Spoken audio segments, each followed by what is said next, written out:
Thanks for joining us this evening. I'm Sabrina, and I'll be hosting today's webinar session. We've got a great topic lined up and an experienced speaker with us today, so I'm glad you made the time to be here. Before I hand things over, I'll just give a quick introduction to IG, and for those of you who might be new to us.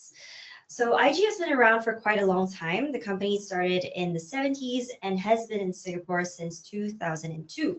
Over the years, we've built up our presence here, and today we're recognized as one of the leading CFD and FX brokers in the market. Our focus has always been on giving traders access to global markets with a solid platform and proper regulatory oversight behind it.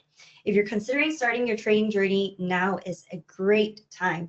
New clients can receive up to $2,888 when opening and funding a CFD account with IG.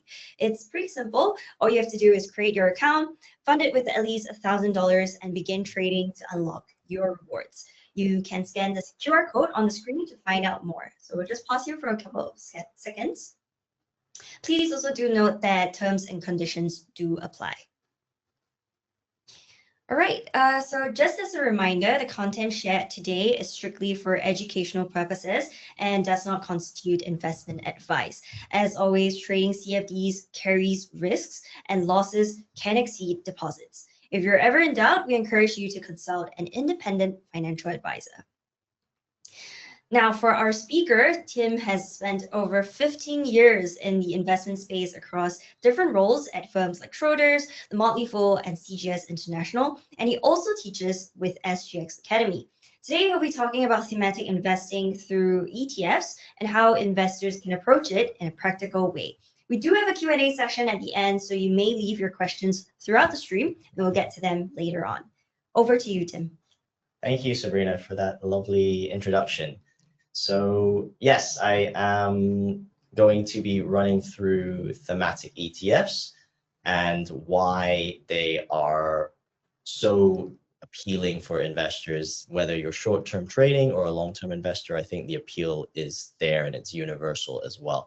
So before I get into the actual nitty-gritty of the presentation, I just want to again say from a disclaimer perspective that none of the content here is meant to be construed as personalized financial advice. Obviously, if you do go out and invest in anything, please do your own due diligence, understand what you're buying, and really do your research. So yeah, before I dig into the presentation, I can give you a quick overview of the agenda. So first off, we're going to try and run through why ETFs are exactly dominating the landscape and really eating the sort of fund world as we know it.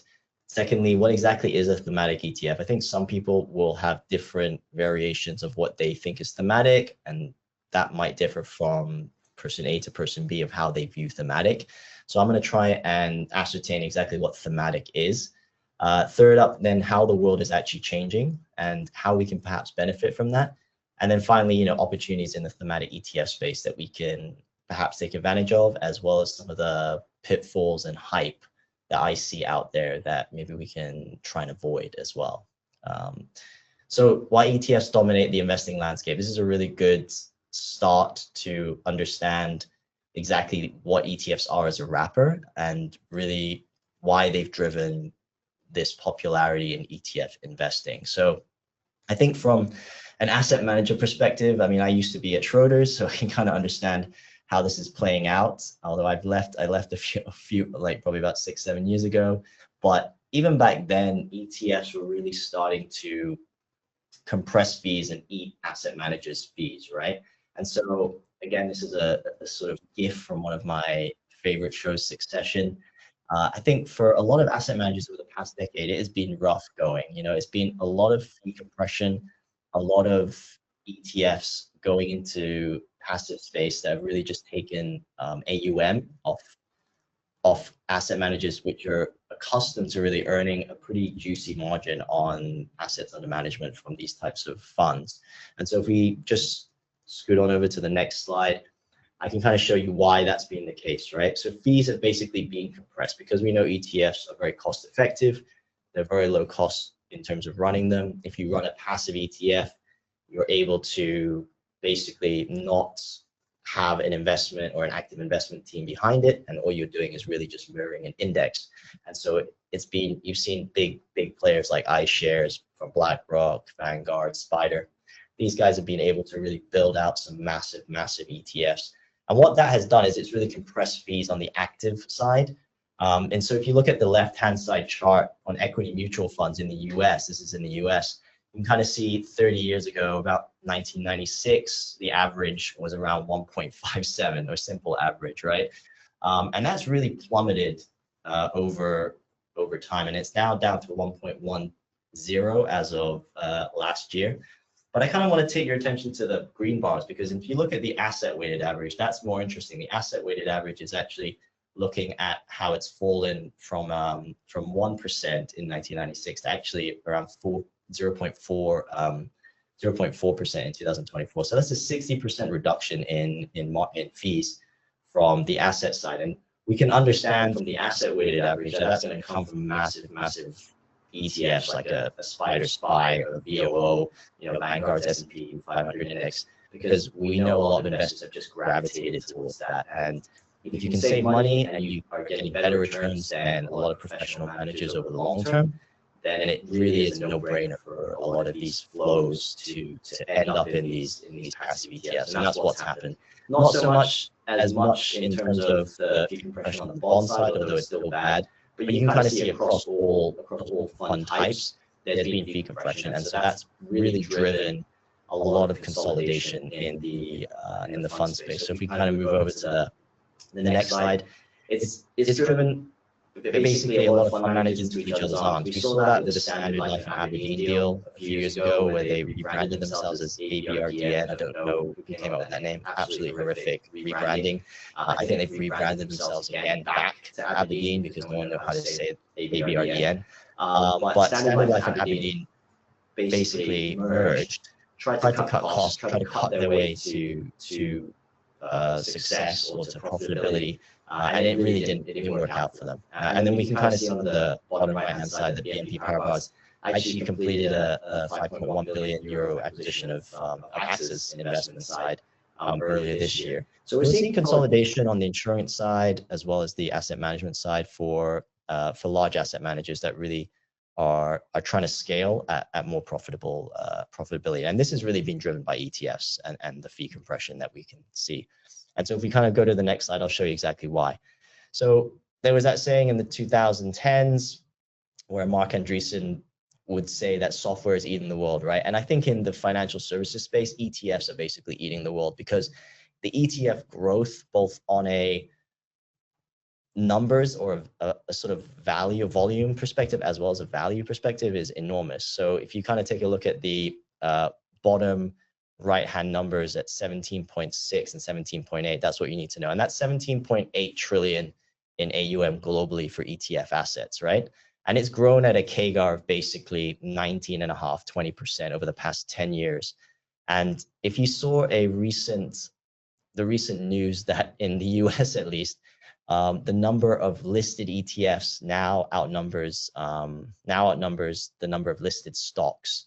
So it's actually quite an amazing feat given the growth of ETFs. So you can actually see the number of ETFs in terms of listed ETFs in the top right-hand corner with August 2025, the latest numbers over 13,000.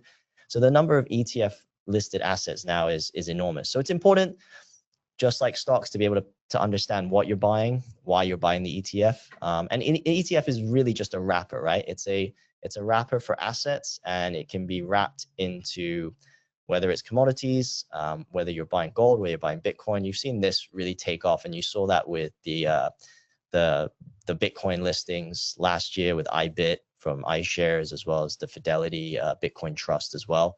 So they're using ETFs now to start to list a lot of different assets. Next slide. And so it's no surprise, given that phenomenal growth in ETF AUM as well as ETF listed numbers, that passive strategies now make up basically half the US mutual fund market in terms of AUM, right? So this is a good chart from Morningstar and T. Rowe Price as of the end of 2024. and it's kind of showing where passive was maybe about 30 years ago. It was basically at 2%, was basically nothing. And that has just grown incredibly over the past sort of 30 odd years to 53%. So now over half of all sort of AUM in the US in terms of mutual fund and ETF AUM is now in passive strategies, right? So it shows you how important passive is and why. And I think for most investors, passive really is demonstrated by ETFs. But as I'll show you now, ETFs can also be used for other purposes. So let's just go over quickly the benefits of ETF investing, right? We know it's low cost on the passive side, it'd be 1/10 or even 1/20th the cost of actively managed unit trusts. Mutual funds, unit trusts is an interchangeable term. They're the same thing. In Singapore, we'd be more familiar with the term unit trust because that's what we were marketed, but mutual funds is basically the same thing. It's just a mutual fund in the US. Number two is diversification, right? It gives you portfolio diversification at the macro level, at the top level, especially if you're just interested in buying a global equities ETF or an S&P 500 ETF. And then third is liquidity, right? In a steep drawdown or melt up, investors can buy, sell at ease. It's traded every day. Prices are transparent, which leads on to the fourth point, transparency, right? You get real time and transparent pricing. It's traded like a stock. And unit trusts, they have that old school pricing, once a day NAV assessment. There's a lot of opaqueness around the price you're buying at and the price you're selling at with a unit trust. So that is something that investors have started to reject. And so ETFs have become pretty much just too easy to trade and too easy to invest in. And it's become a no-brainer for most people to use ETFs and leverage ETFs to invest. Next slide. Okay, so what exactly is a thematic ETF? I think a lot of people will have their own versions of it. Thematic, from my perspective, when I think about it, is I think most people would think, oh, AI, robotics, clean energy, energy transition. And that's correct in a sense. I would say it's definitely one of those. That's a good story. It's a sexy story. It's something that you want to buy into, right? Because you believe in it. And if you take a look at the chart here in terms of the AUM by broad theme, right? This is an interesting chart from Morningstar that last year, I think it's a year old, but it looks at the broad thematics at the top, right? It's at the top. So I think broad thematics is sort of anything you can classify as sort of, I guess, like energy, clean energy or AI or anything like semiconductors. So they're the most popular. I think a title, a tab for a thematic. And then you've got other things like energy transition, artificial intelligence, big data. But the real crux of it is, I think mega trends is the one that takes the headline because that's the one that people buy into because it's the story. But as I'll show you later, I think more of the interesting returns and the more interesting thematics are actually in the other sectors or countries, right? And so for me, I think of thematic as not just mega trends like AI, clean energy, big data, robotics, but I think of thematic as also maybe single country, which is a bit more concentrated. That could be like Korea, Brazil, India. I think of it as single sector. It could be like healthcare. It could be REITs. It could be consumer discretionary. It could be regional. It could be Asia Pacific, LATAM, Latin America, or it could be maybe on a cap basis, right? Large cap. I mean, obviously the large cap passive ones are S&P 500, all the ones that we buy into long term, but maybe small cap exposure, right? Maybe small caps in Japan. That might be something that's a bit more niche that people don't really talk about as much and which give you a bit more opportunity to generate alpha. So all of the above for me, I think these as a basket, these can come under thematic. So I would say when you are out there investing into ETFs and thematic ETFs, don't just think of thematic as an AI or a big data or robotics because it's got a good story, because all these other sectors, countries, regions will have good narratives. They'll have things that back it up, why you should invest. And for me, that also speaks to a theme. That's a theme. And so that is a thematic ETF in itself. Next slide. Okay, so at the end of the day, what is thematic ETF investing? We obviously need to go out and do our research, our homework, understand why this is a theme that we want to be investing into. But at the end of the day, you've got to really believe in it, right? This is a Ted Lasso corny sort of comedy from Apple TV, but I like it. And it's really about belief. At the end of the day, you've got to really believe in this theme and you've got to really understand if this theme can can drive the returns in your portfolio that you think it can. And so understanding that from a country perspective, a sector perspective, you know, a large cap, small cap perspective, whatever it is, I think that is really going to drive your decision making as well into whether you want to put your money behind it. Okay, so how's the world changing? I think this is really interesting. I covered this previously with Trump and how the world's shifting, and obviously we can take some advantage or take advantage of some of these changes from the world. But I think it's important that we put investing into the context of the political landscape and the macro landscape and how the shift of assets is moving, where money's going, right? And so understanding that type of movement is important. So I think first off, you know, taking a look at defense spending, right? It's rising.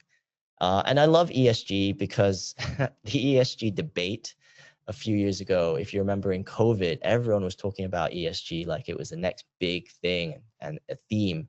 But then we kind of realized, what is ESG? We don't know if ESG includes tobacco. And then there was a whole debate about whether ESG should include Tesla, because Tesla is EV, but then Elon Musk is not very friendly to his staff and he's a bit of a misogynist. So should we include Tesla in our ESG index?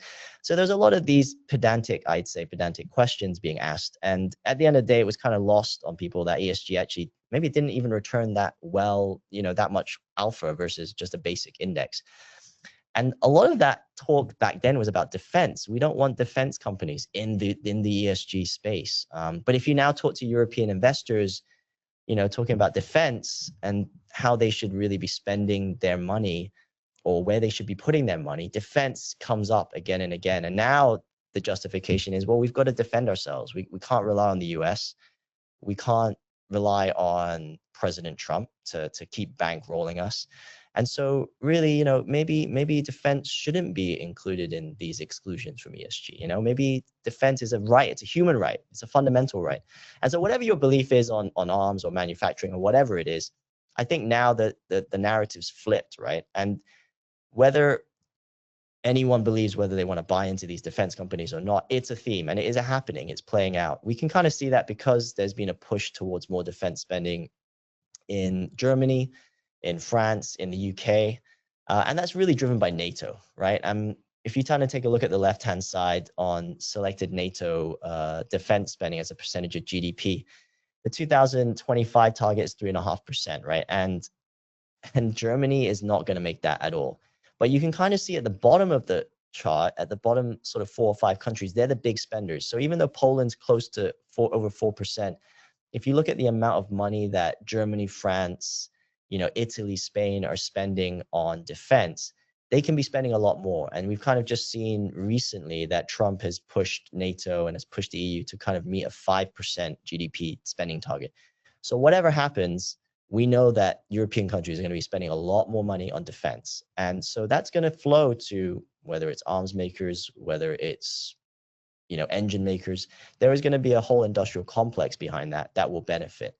So that's one thing I think, and I'll touch on it again in a bit, but that's definitely one thing we should be aware of, is that Uncle Sam, President Trump's not going to be there to protect certain countries, you know, bankroll them endlessly. And you've kind of seen that play out in regional things as well. Korean manufacturers, arms manufacturers have done well because they've sold overseas. ST Engineering has done incredibly well year to date in the Straits Times Index. It's up, I think, like 70%. So these are examples of what's playing out. And this is a multi-year story. This is not going to end, you know, in 2025. Next slide. And as we kind of see, right, the US debt is skyrocketing. We know that everyone is worried about the debt picture in the US. We've seen the lockdown come into play in the past, you know, 24 hours. Again, there's going to be a there's going to be a federal lockdown for federal employees because they can't agree on a budget. So this kind of gridlock in Washington is very normal now. It's almost like we've become desensitized. But I think if you look at how investors are viewing US debt longer term, not many people want to be taking too much risk on the long end of the curve, right? So 30-year is still relatively high, 2-year is starting to diverge. And so whether people are talking about getting into fixed income, they're really talking about getting into T-bills, short-term debt in the US. They don't view the US as the gold standard of debt anymore. And that's being reflected by the fact that it's lost its AAA rating basically across all three agencies.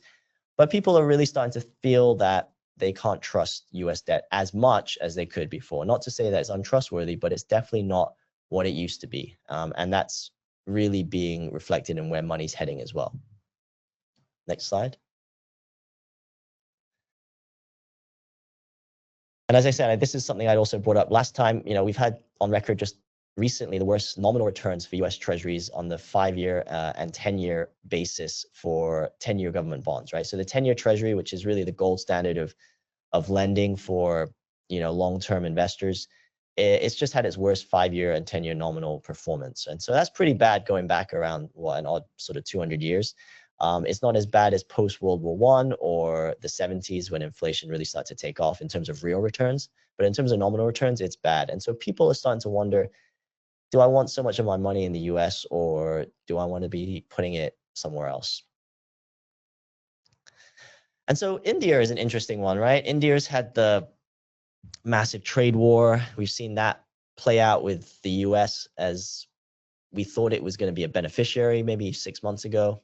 Hasn't played out that way because Trump has decided he wants to slap 50% tariffs on India. And so we've seen a sell-off, right? We've seen a short-term sell-off, a short-term pullback in India. And China's done really well. So China's taken over the mantle of India, I'd say, over this past sort of 6-9 months. The flows have gone to China.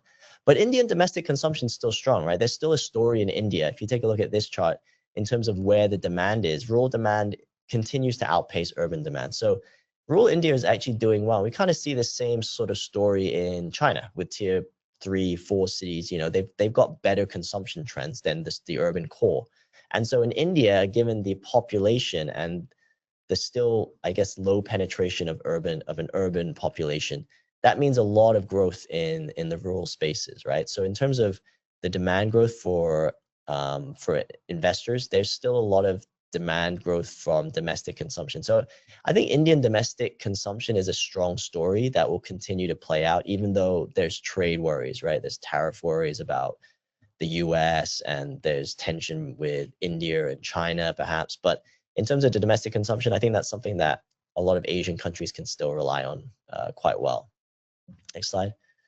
And so Latin America as well, another interesting story for investors. How is it changing, right? I mean, if you take a look at this chart for Brazil, its export profile is gaining, more relevance, right? It's starting to be a net exporter. What's that being driven by? It's been driven by more oil and more agriculture.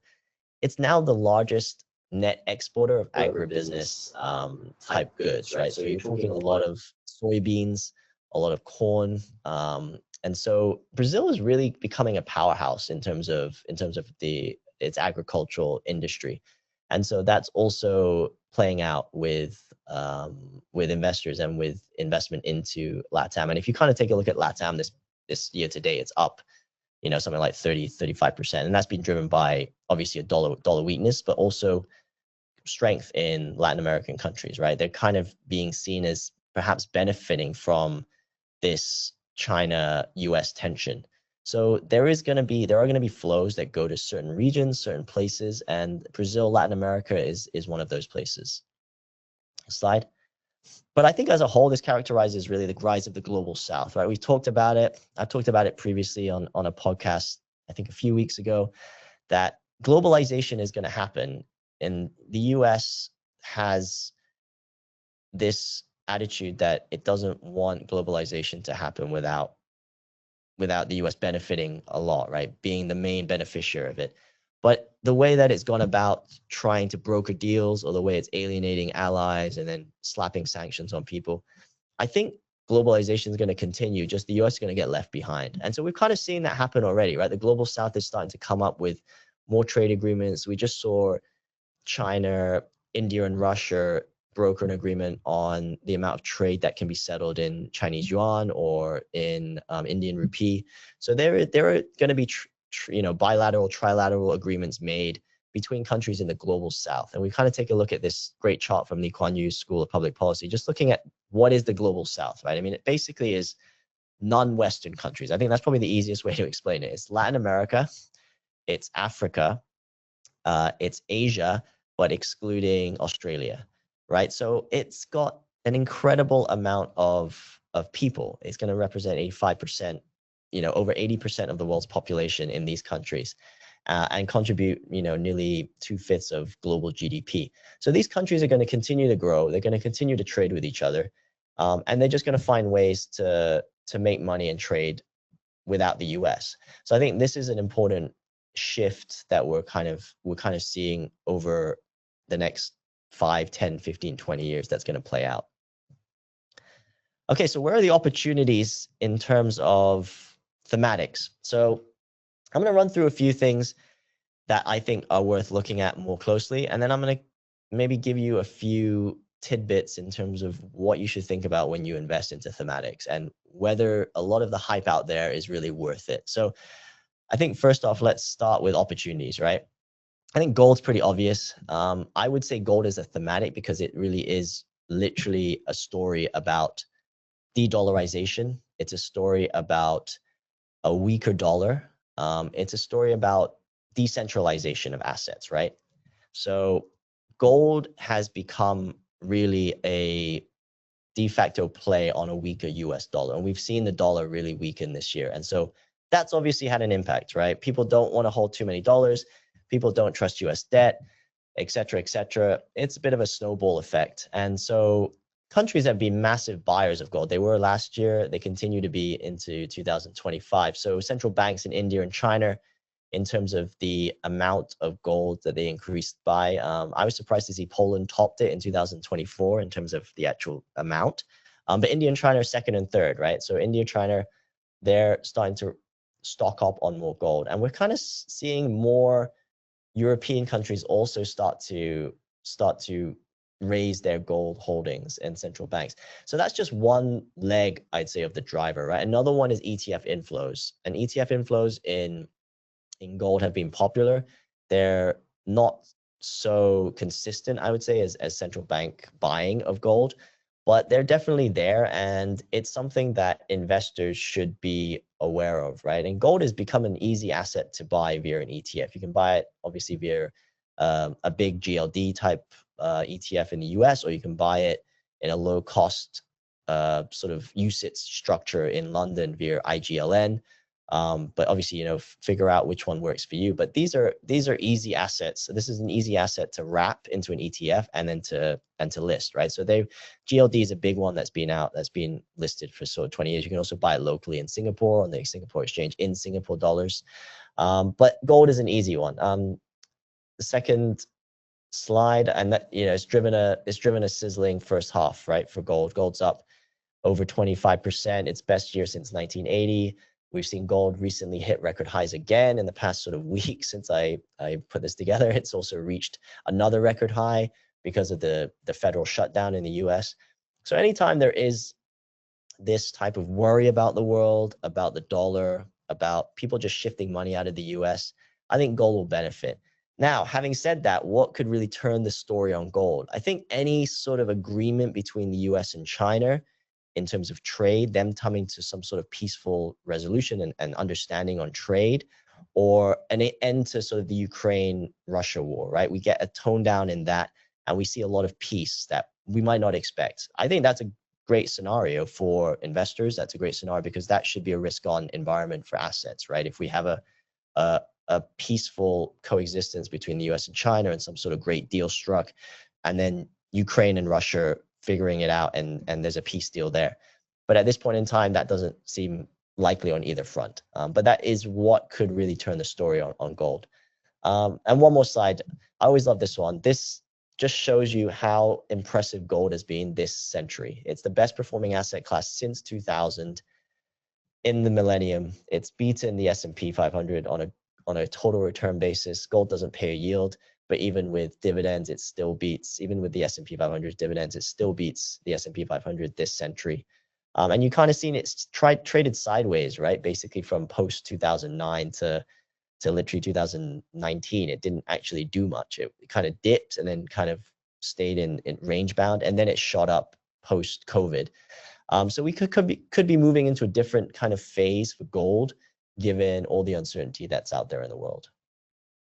Slide. Okay, so India, and I'm a really big fan of the Indian structural story. I think for a lot of investors in Asia, we tend to latch on to thematics that sound exciting.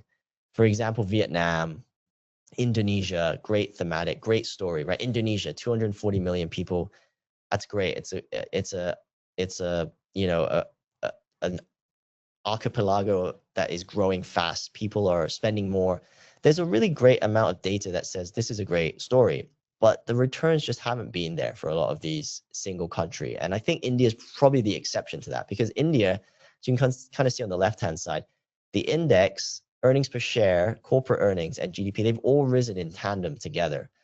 And at the end of the day, we know that GDP and stock market returns are not correlated. That we know that. We've seen that in China at the index level, right? Index level doesn't happen. You see on the right-hand side, in China, GDP's, earnings can lag GDP by quite a wide margin, as we see.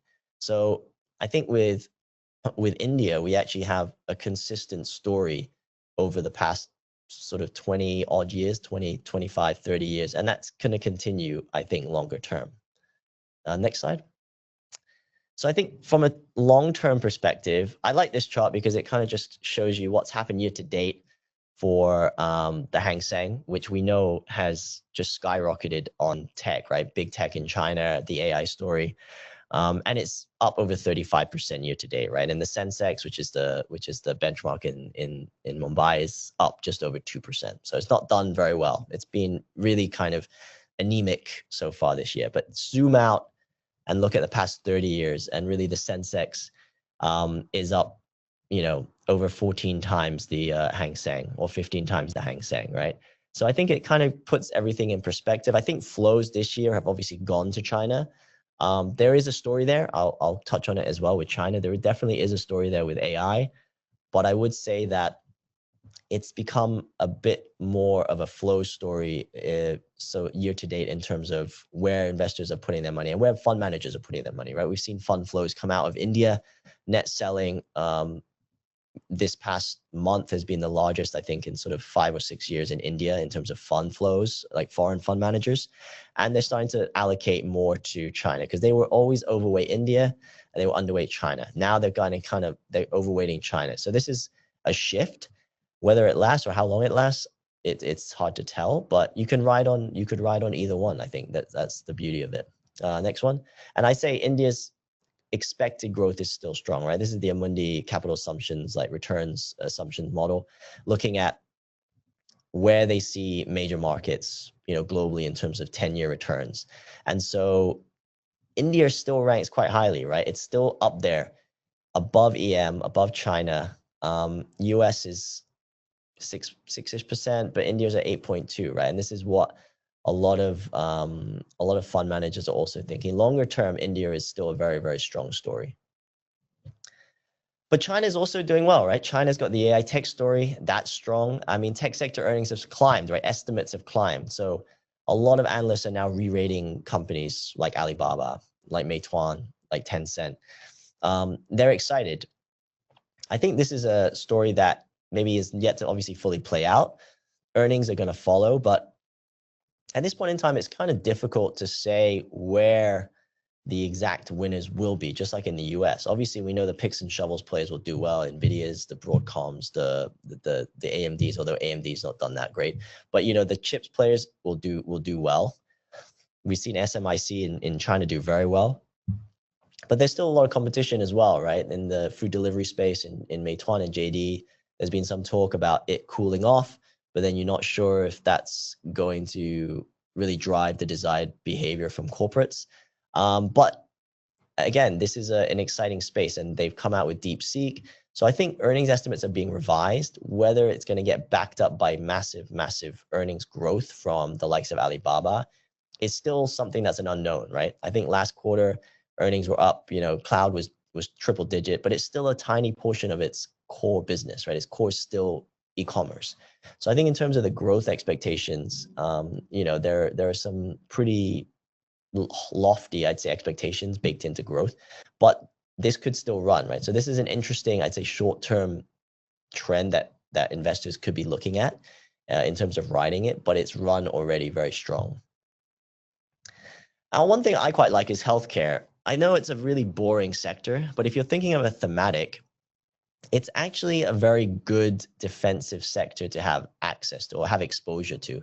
If you think about the left-hand side in terms of drawdowns, if we take a look at past recessions or bubbles, it outperforms the market, outperforms the index at the index level in terms of drawdowns. It's defensive, earnings are defensive, and you don't really have a lot of exposure to it in a typical index ETF, whether that's S&P 500. This is the MSCI All Country World Index, or the ACWI, on the right-hand side. So healthcare makes up about 8.7%. If you take a look at the S&P 500, I think it's around 9.3, 9.4%. So you don't really have that much exposure to it in a basic ETF. So if you actually want a bit more of a structural play that gives you a bit of defensive quality as well, then healthcare is an interesting one. You could go with global healthcare. You could go with an S&P 500 select sector like healthcare ETF as well, or you could go for specific thematic ETFs to do with like medical devices, biotech. So these are really interesting ones. But I think healthcare as an overall sector is an interesting one that a lot of people have kind of dismissed given the poor performance over the past 3-4 years. But over the long term, it's still a pretty big winner. And so I think I kind of want to touch on costs, right? So costs are something that I always have an issue with whether it's funds, whether it's ETFs. Be aware of costs on thematic ETFs and whether they're actually delivering value for what they're charging you. So it's the same with any unit trust or mutual fund. We know they charge those things, I don't know, 2% or 1.5%, and they can't be an index, right? So for me, that's a no-brainer that we shouldn't be invested into those things. But thematics are good satellite strategies to have, but just understand that you're not paying too much for exposure you could get in a low-cost fund. So one thing I find is a lot of AI and robotics ETFs, they have really great thematics, but they charge, I don't know, maybe 0.7, 0.8% per annum. But you could get exactly the same or nearly the same exposure if you just bought a NASDAQ ETF. Just buy a NASDAQ 100 concentrated ETF that has NVIDIA, that has Microsoft, that has Apple, that has Broadcom. And you're going to have a lot of the same names in these AI robotics ETFs. You might have a weird sort of robotics name in one of them, like, I don't know, like Fanuc, which is a Japanese robotics company. But besides that, take a look at the overlap between, say, a NASDAQ 100 ETF, which is very, very sort of cheap and has all the big tech guys, and take a look at an AI branded ETF. And does it really give you anything extra? Is there any extra juice in that ETF that says, okay, this is worth paying for? Or are you just getting exactly the same holdings, but it's packaged and it's branded as an AI ETF? Because I could really brand the NASDAQ 100 as an AI ETF. You have the top holdings of NVIDIA, Microsoft, Broadcom. You got Apple, maybe that would be AI. You got Alphabet, you got Tesla, you got all the big guys that you would associate with AI. So I think it's important to understand what you're buying and understand you're paying over the odds for exposure you could get elsewhere.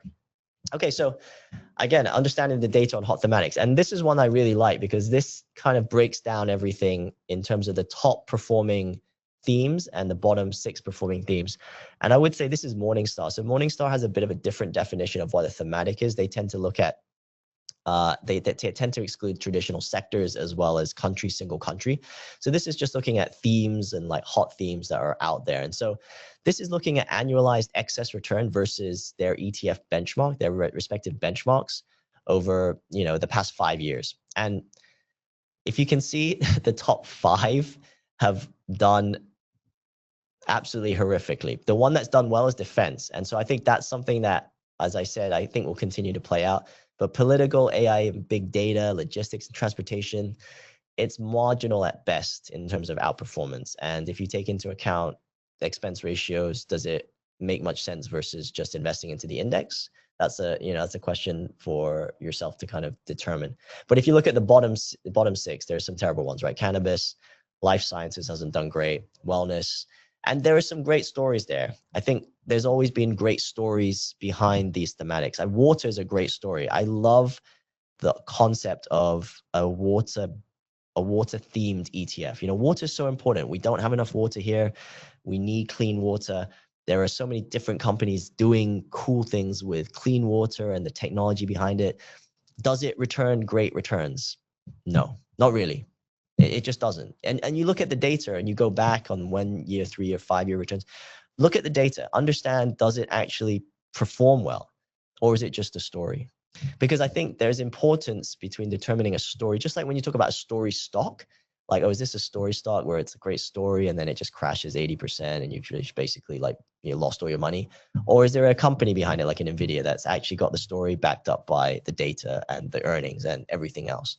And so it's important to have that same approach and mentality when you're going into thematic ETFs, because thematic ETFs, there's a lot of fluff. There's a lot of fluff out there, and you have to be aware of what you're buying into. And I'll just end, closing out soon. European defense, right? It's ramping up. I think that previous slide showed why defense has continued to do well, because the amount of money that's going into it is maybe in a sense non-negotiable. It's not going to change. Germany plans to double defense spending within 5 years. Spending is going to be funded by borrowing 400 billion euros over the next 5 years. So these kinds of numbers, they will materialize in budgets, and they will materialize in debt that's issued to fund defense budgets. And there's going to be companies that are benefiting from that, right? So there are some really interesting themed ETFs that play into that.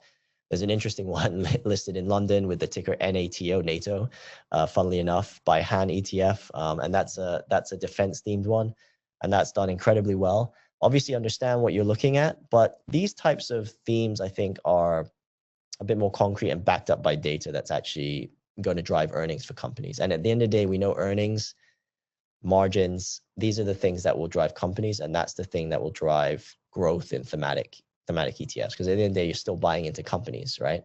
So it's important that you understand that.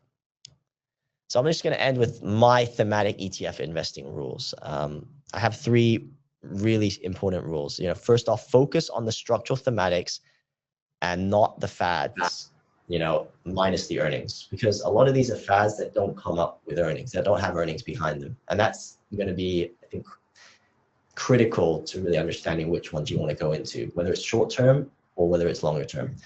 Number 2, look at cost. Understand if they justify, active ETFs justify the TR. A lot of passive ETFs is fine because you're paying whatever, like 0.1 or 0.05%, doesn't matter, and you're mirroring an index. But if you're going into the active space, they're actively trading, understand whether it justifies the TR, right? Whether you want to pay up for it, or can you get that exposure somewhere else at lower cost? And it's pretty much the same thing. And then finally, be global, right? I don't think we should just concentrate on just the US, or just concentrate on just China, or just concentrate on any one region. I think about the global opportunity set for thematics, because there are some really interesting regions that maybe some people hadn't thought about. And anything that is maybe a bit more US centric, you're already going to be quite exposed to the US in your portfolio. I assume most people would probably be quite exposed to the US anyway. So maybe think about being a bit more global in your approach to thematics. And then finally, thank you for joining tonight, and please do give me a follow on my socials at Tim Talks Money SG on TikTok and Instagram. But you can also follow me or subscribe to my YouTube at Tim Talks Money. So please do go over there. That's it from me. I'm happy to take questions. I think, Sabrina, you have maybe some questions that are popping up. I don't know, hopefully. Right. Thanks, Tim. That was really insightful. I'm sure the audience has learned a lot from you. I definitely did. I've got some time for questions, like Tim said. So if there's anything you'd like to ask and learn from the expert himself, this is your chance to drop your questions in the chat box, and we'll pick it up from there. In the meantime, you'll also notice a QR code on the screen. We would appreciate it if you could scan the QR code and leave us your comments for the webinar. You can let us know what you liked about this session, and even let us know the topics you would like to see more of in future sessions. All right, I see some questions coming in.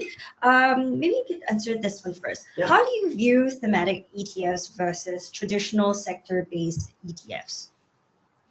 Are they similar? Yeah. As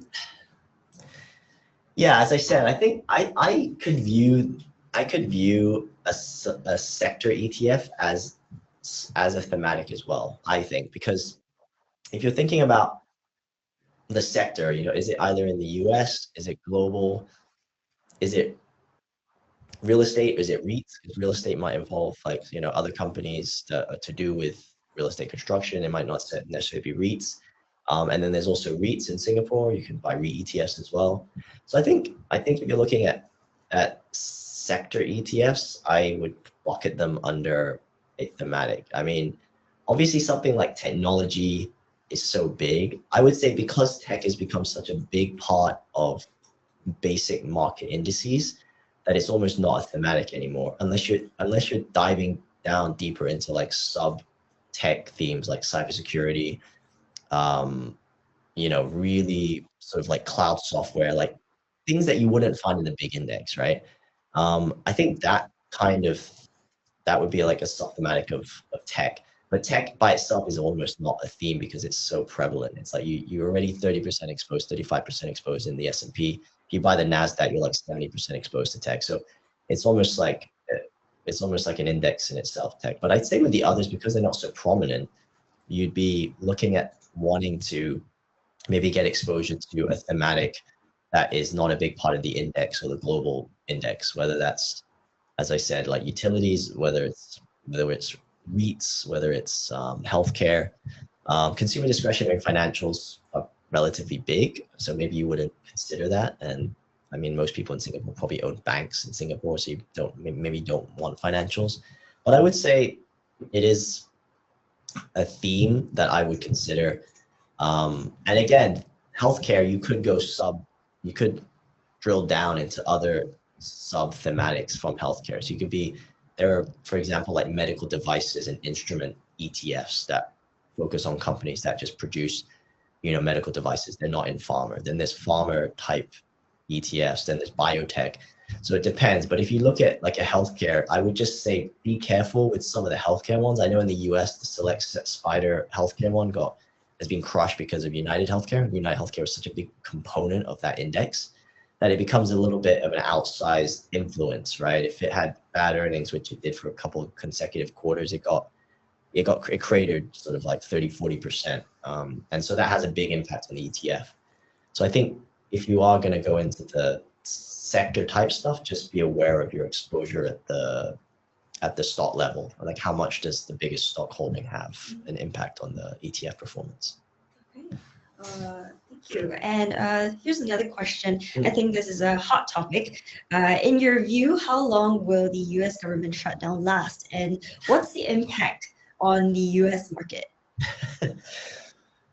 Well, this is a difficult one. I think the last time the government shut down, it lasted, only a few days.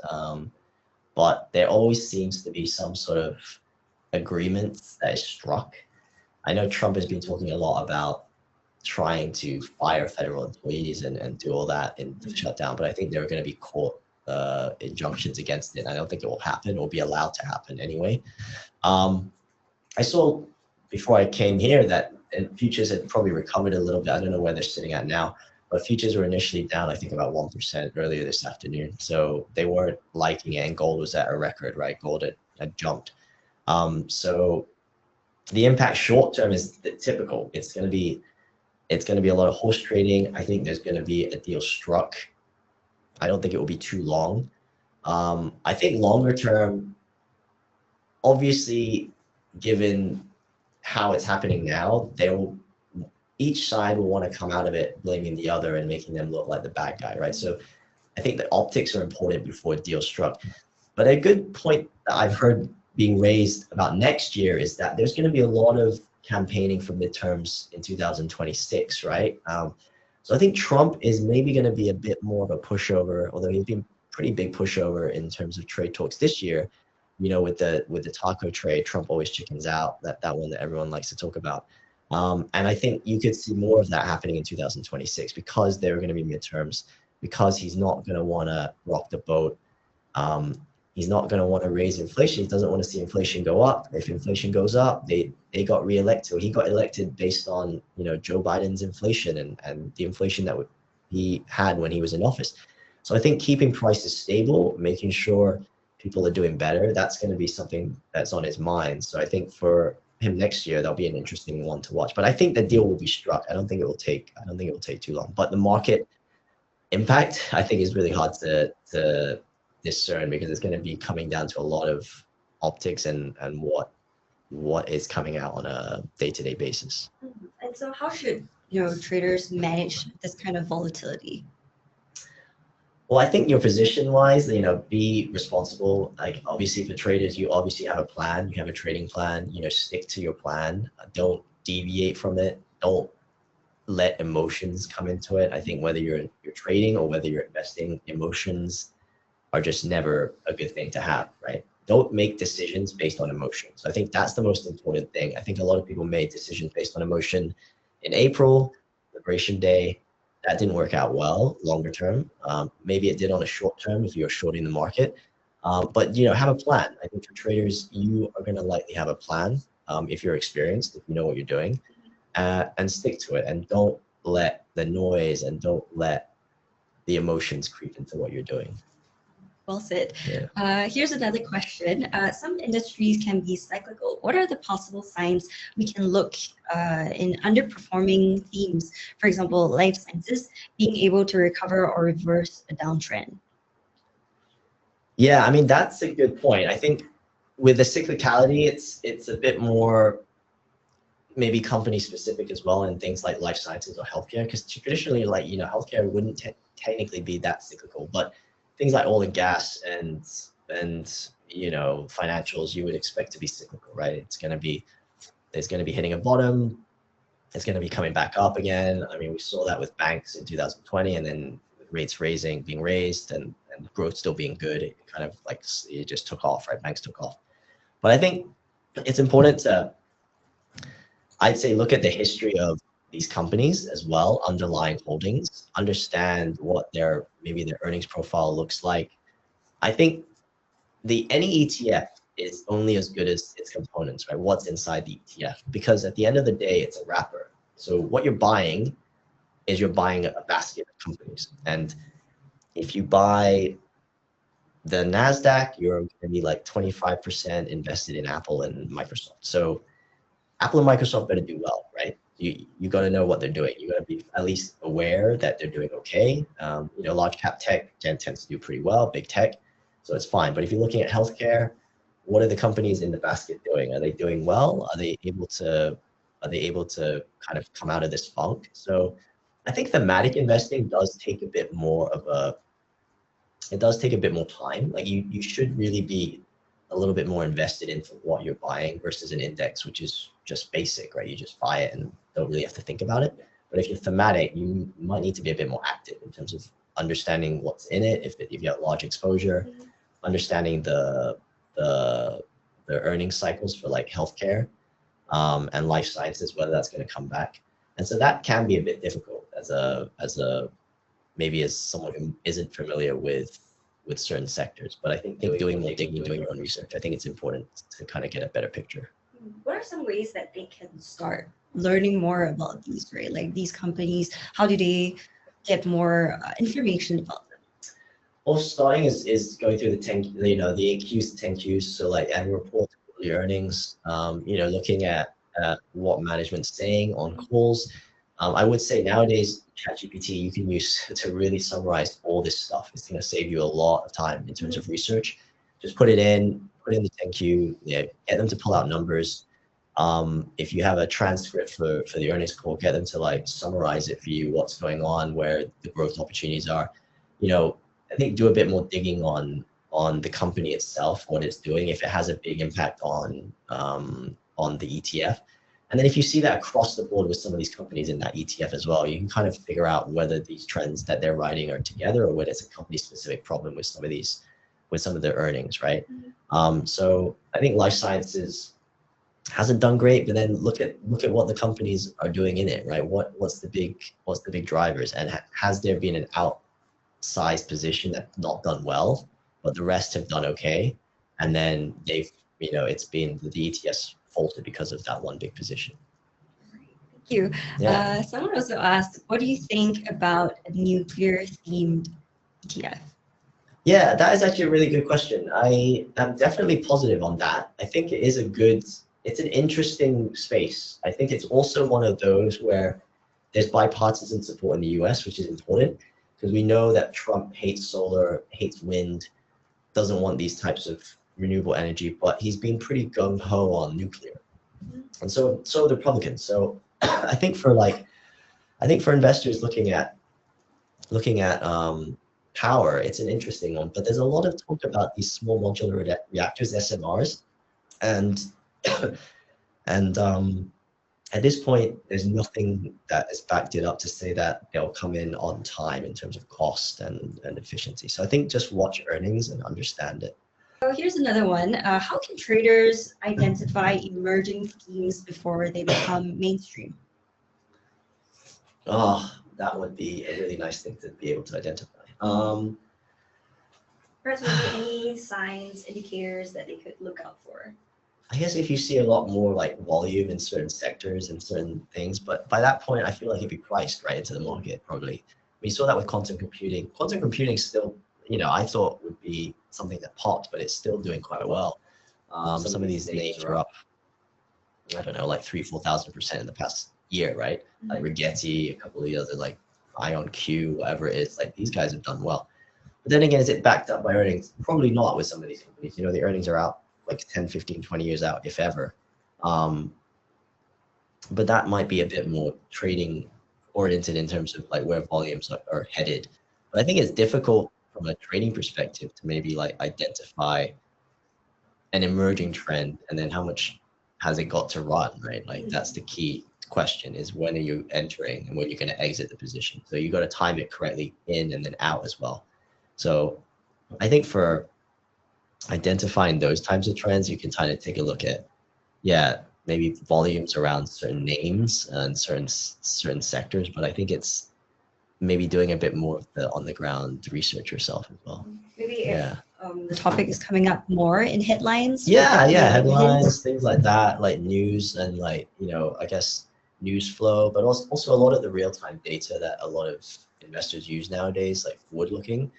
They try and identify, I don't know, like on the ground, like consumer numbers, like what's happening, shipping data, freight, to understand where things are headed in real time versus backward looking, right? A lot of economic data now is backward looking data. So it's not that useful, even for the Fed, it gets to them late. So that's why the Fed tends to be, or people accuse the Fed of being late in terms of lagging, because a lot of the data they're working with is like a month old, a few weeks old. So a lot of people now are into the real time data. So if you can kind of picture things or piece things together with real-time data, then you could actually potentially figure out like a trend.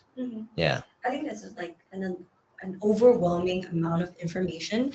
With the tools available, you would be able to sort of sift out this kind of information. Yeah, definitely. Right. I think that's all the questions we have time for. So before we end, I just wanted to shout out that we do have an exclusive promotion for those of you attending this webinar. You can follow the steps on the screen to win $250 worth of Takashimaya vouchers. All you need to do is register your interest in an upcoming email. So do be sure to watch out for this email in your inbox. Place a deposit of at least $1,000, trade a notional value of $500,000 US. If you require more information, feel free to reach out to us at the email address listed on the screen. And thank you again for spending your evening with us. And a big thank you to Tim, for sharing your insights with us live today. If you haven't already scanned the QR code to leave your feedback, we would appreciate it if you do so now. Have a good night, and we hope to see you at the next session. Thank you. Bye-bye. Thanks for having me. Bye. Thank you so much. Bye.